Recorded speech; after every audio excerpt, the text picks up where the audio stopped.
Welcome to iDream media. So urine infections, మూత్రానికి సంబంధించిన అనేక రకాల సమస్యలు ఇబ్బంది పెడుతూ ఉంటాయి. ఇక కొందరిలో అయితే మూత్రం మంటగా ఉంటుంది, ఇక దగ్గిన తుమ్మిన యూరిన్ అనేది లీక్ అవుతూ ఉంటుంది. అసలు ఈ సమస్య అనేది ఎందుకు, దీనికి వెజిటబుల్ థెరపీ ద్వారా ఎలా చెక్ పెట్టవచ్చు, వివరాలు తెలుసుకుందాం. మీరు మనతో పాటు ఉన్నారు ప్రముఖ వెజిటబుల్ థెరపిస్ట్ అండి, sun spiritual society founder Vikramaditya Guruji గారు. గురుగారు నమస్తే అండి. సూర్యోస్మితలి.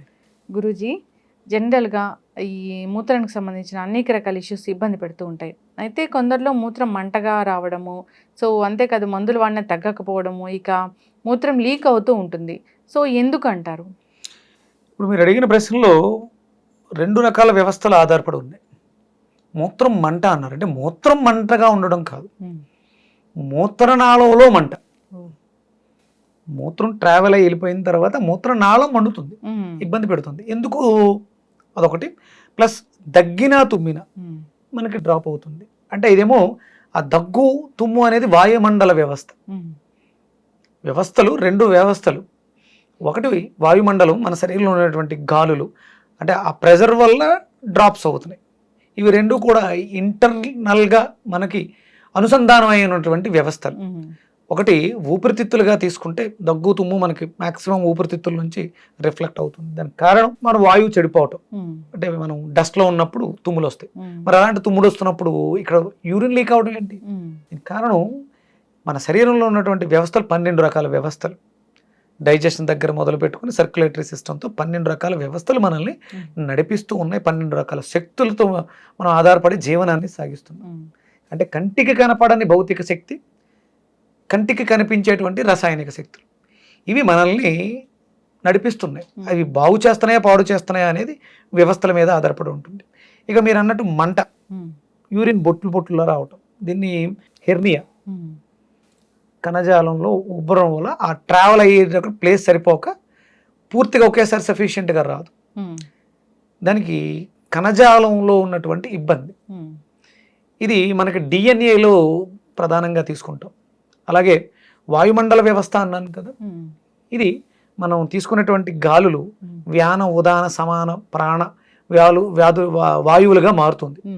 అప్పుడు అవి మనకి ఆవిలంతలు వచ్చినా, దగ్గొచ్చినా, తుమ్ము వచ్చినా అవి ప్రేరేపిస్తాయి మన అరుగుదల వ్యవస్థని. కూర్మనాగా అని మనం ఈ వాయువుల్ని 10 రకాలుగా విభజింపడం చేస్తాం. మనం తీసుకునేటువంటి శ్వాస ఇన్ని రకాలుగా లోపలికి వెళ్ళిన తర్వాత మారుతుంది. ఈ 2 చెడిపోవడం వల్ల వాయుమండల వ్యవస్థకి చంద్రుడు కారణం అయితే, ఈ కణజాల కాంట్రాస్ట్ అంటే కుచించుకోవటం, ఎన్లార్జ్ అవటం, ఇది అంటే యూరిన్ రాకముందు ఇది ఎలా ఉండాలి, యూరిన్ వస్తుంది అని సెన్స్ వచ్చినప్పుడు ఇది అలా ఓపెన్ అయితే యూరిన్ పాస్ అయిన తర్వాత మళ్ళీ క్లోజ్ అవ్వాలి. అయిపోయిన తర్వాత కూడా ఇంకా డ్రాప్స్ పడుతున్నాయంటే ఈ వ్యవస్థలో, ఆ కణజాల వ్యవస్థలో హెర్నియా దగ్గర ఏదో సమ్ ఇబ్బంది ఉంది, అది ఓపెన్గా ఉండిపోయింది. లేదా పాస్ పోసుకునేటప్పుడు యూరిన్కి వెళ్ళేటప్పుడు అది పూర్తిగా ఓపెన్ అవ్వట్లేదు, కాబట్టి ట్రావెల్ అయ్యేటప్పుడు ఆ పెయిన్ అనేది మనల్ని ఇబ్బంది పెడుతుంది. మంట అంటే ఆ యూరిన్ నాళంలో మంట అంటే ఇది కారణం. ఇవి మనకి మన శరీరంలో ఈ 2 వ్యవస్థలు, చంద్రుడు సూర్యుడు దీన్ని నిర్దేశిస్తున్నారు. నేను సింపుల్గా చెప్పేసుకోవచ్చమ్మా. హెర్నియా తగ్గాలి అనుకుంటే, అంటే మంట తగ్గాలి అనుకుంటే, ఎలాస్టిసిటీ అనేది పర్ఫెక్ట్గా ఉండాలి అనుకుంటే మనం మంచి గుమ్మడికాయని విరివిగా వాడుకోవాలి. మీరు అడిగిన సందర్భం ఇది శ్రావణ మాసం. ఈ శ్రావణ మాసానికి మనం ప్రధానంగా తీసుకునేది మన కూరగాయల థెరపీలో మంచి గుమ్మడికాయని ప్రధానంగా తీసుకుంటాం. మంచి గుమ్మడికాయ, బూడిద గుమ్మడికాయ కాదు, ఇది మంచి గుమ్మడికాయ. మన శరీరంలో ఈ కణజాల వ్యవస్థ, అంటే ఇప్పుడు మన హార్ట్ ఈ ప్రాపర్ ఫంక్షన్లో ఉండాలి, లంగ్స్ కూడా ప్రాపర్ ఫంక్షన్లో ఉండాలి, ప్రతి ఆర్గాను కూడా పూర్తిగా యాక్టివ్ అయి తన ఫంక్షన్ చేస్తూ ఉండాలి. అది అవ్వట్లేదు అంటే అక్కడ మన కణజాలంలో ఇబ్బంది ఉంది. అది మనం మంచి గుమ్మడికాయ తీసుకోవడం. అంటే ఇక్కడ మంచి గుమ్మడికాయ మీన్స్ తియ్యగా ఉండేటువంటి పదార్థాలు ఈ మాసంలో మనం అధికంగా తీసుకోవాలి. అమ్మవారి లక్ష్మీదేవికి నివేదన ఏం చేస్తాం ఈ శ్రావణ మాసంలో? పరమాన్నం, అంటే తీపిగా ఉండే పదార్థం, ఆవు పాలు, బెల్లము, బియ్యము కలిపిన దాన్ని వండి నివేదన చేస్తాం. అది ఆవిడకి ఎందుకు? దాన్ని మనం ఈ శ్రావణ మాసంలో అధికంగా తింటే, అంటే తీపిగా ఉండే పదార్థాలని తీసుకోవాలి. అంటే న్యాచురల్గా తీయగా ఉండే పదార్థం ఈ సీజన్లో మనకు దొరికేది మంచి గుమ్మడికాయ.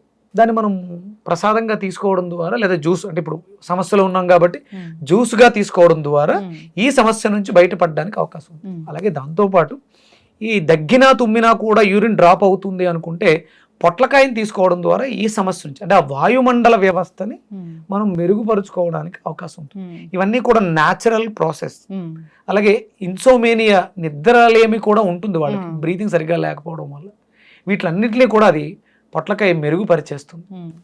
ఈ నెల ఒక జ్యూస్, ఈవినింగ్ ఒక జ్యూస్. అంటే మార్నింగ్ మీరు మంచి గుమ్మడికాయ జ్యూస్ని చిన్న అల్లం మొక్కేసి మిరియాల పొడి వేసుకుని హనీ వేసుకుని తీసుకుంటే అద్భుతంగా ఈ సమస్య నుంచి బయటపడడానికి అవకాశం ఉంటుంది. అలాగే నైట్ పొట్లకాయ తీసుకోవడం ద్వారా దగ్గినా తుమ్మినా యూరిన్ డ్రాప్ అవడం అనే సమస్య లేదా యూరిన్లో మంట. ఒకటి గుర్తుపెట్టుకోండి, మనం ఎక్కువ 80% alkaline food, 20% acidic nature food తీసుకోవాలి. మనం ఆ తినే విధానాన్ని మార్చుకోవాలి. మనకు సూర్యాస్తమయం తర్వాత ఆహారాన్ని తీసుకోవడం నిషిద్ధం, కానీ మన లైఫ్ అంతా కూడా నైటే స్టార్ట్ అవుతుంది. ఇందులోంచి బయటికి రాగలిగితే మనం చాలా దారుణమైనటువంటి దుర్భరమైనటువంటి ప్రాసెస్లోకి సిస్టంలోకి వెళ్ళిపోతున్నాం. ఇప్పుడు అంతా కూడా ఏఐ ఆర్టిఫిషియల్ ఇంటెలిజెన్స్ మనల్ని రూల్ చేస్తుంది. మన ఆల్గరిథమ్స్, మన సెల్ ఫోన్ కూడా మనల్ని రూల్ చేసే స్థితికి తీసుకెళ్ళిపోతుంది. ఒక పెద్ద కుట్రే జరుగుతుంది. మాక్సిమం మనం నైట్ లైఫ్స్ని వేడికి అంటే సెల్ ఫోన్ని బెడ్రూమ్ బయట పెట్టేసి త్వరగా మనం బెడ్రూమ్లో చేరుకోవాలి. ఆ కాసేపు ఆ 8 hours హాయిగా ప్రశాంతంగా నిద్రపోగలిగితే ఇలాంటి సమస్యలను మనల్ని వేధించకుండా ఉంటాయి. ఈ నైట్ లైఫ్ బిర్యానీలు, కూల్ డ్రింక్లు తాగుతూ మన జీవితాన్ని గడిపేద్దాం అనుకుంటే ఏదో ఒక సమస్య మనల్ని ఎప్పుడు ఇబ్బంది పెడుతూనే ఉంటుంది.